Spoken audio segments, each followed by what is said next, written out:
Carlos Dora, bonjour. Vous avez été coordinateur du programme Santé-Environnement à l'Organisation mondiale de la santé pendant plusieurs années. Sur la base de votre expérience et de votre vision large, quels sont les contextes dans lesquels les approches économiques en santé-environnement sont les plus utiles?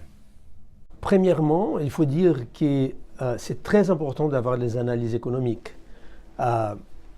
C'est presque tellement important comme les analyses de santé, les impacts de la contamination environnementale, des problèmes environnementaux sur la santé, qui peuvent être décrits comme maladie, mortalité, etc.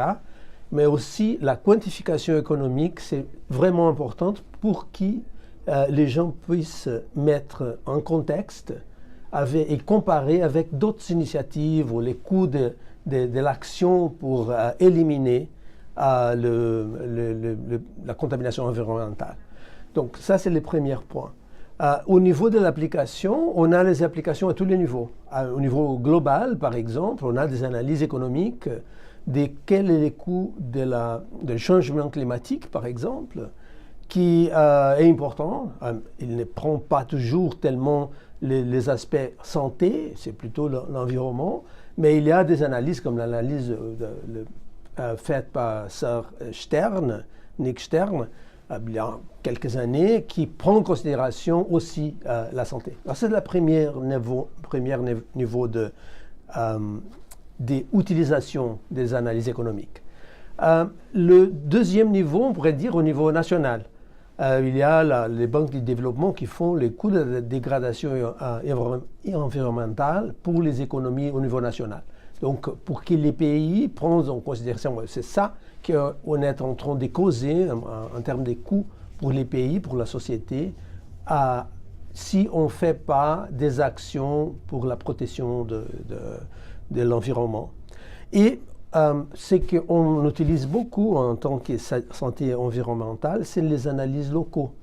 Parce qu'on peut travailler avec les acteurs au niveau local, par exemple dans les villes, et identifier quelles sont les questions qu'ils ont à partir de la préoccupation pour la santé, qu'est-ce qui cause les problèmes respiratoires, cardiovasculaires, comme la pollution de l'air, c'est une grande cause des problèmes de cœur, de la maladie cardiovasculaire, des problèmes cérébrovasculaires et aussi des maladies respiratoires, et voir quelles sont les alternatives, des solutions, disons quelles sont les sources de pollution qui peuvent être réduites dans la ville, le transport, la gestion des déchets. En plusieurs villes du tiers-monde, ils brûlent encore les déchets. La source d'énergie, le feu de bois dans les maisons, etc., sont les grandes sources de pollution de l'air. Donc, en utilisant les analyses de santé économique, on peut travailler avec les acteurs locaux pour identifier quels sont les coûts comparativement de plusieurs mesures de protection. Si on fait alternative A, B ou C sur le transport, qu'est-ce qu'on gagne pour la santé? Qu'est-ce qu'on gagne économiquement? Qu'est-ce qu'on peut économiser du point de vue des dépenses, soit les individus qui dépensent moins de leur poche. Il y a plusieurs pays où on n'a pas la sécurité sociale, ils doivent dépenser de l'argent pour se protéger, pour soigner. Au niveau local, c'est très utile d'utiliser les analyses économiques et aussi les analyses de santé pour identifier quelles sont les alternatives qu'une ville, par exemple, a pour se protéger ou protéger sa population des impacts négatifs de la pollution de l'air, soit sur les maladies cardiovasculaires, cérébrovasculaires, maladies respiratoires. La pollution de l'air, c'est une grande cause des maladies, une grande cause de mortalité. Et pour réduire cette cause des maladies, de mortalité, les villes ont des options dans les politiques publiques au niveau local. Soit les options des transports, est-ce qu'ils font plus de transports en commun et plus de vélos, d'espaces piétons protégés? Qu'est-ce qu'il faut faire? Est-ce que c'est les combustibles? Donc, pour aider à comparer quels sont les impacts relatifs de cette option politique, on peut faire des analyses et les scénarios, et on fait ça dans les pays en développement en tant qu'OMS.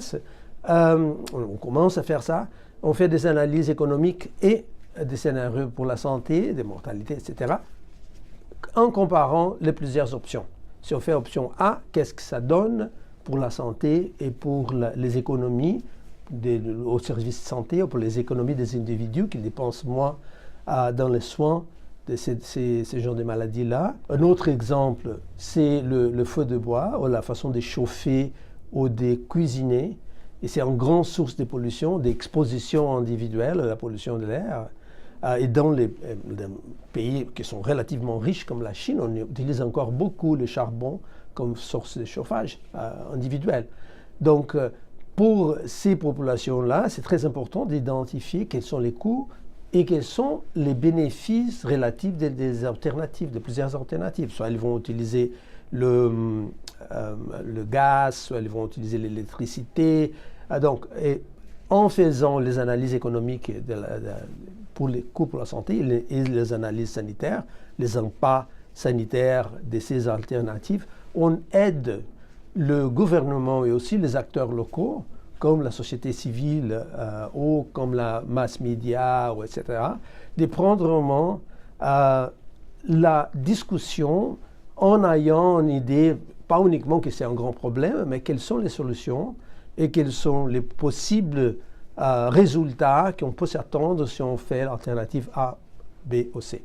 Donc c'est en question d'aider la discussion, de créer transparence, comptabilité. Donc c'est une façon très utile. Et la raison d'utiliser les éléments de santé en lien avec les coûts économiques, c'est parce qu'on a énormément de données dans la santé.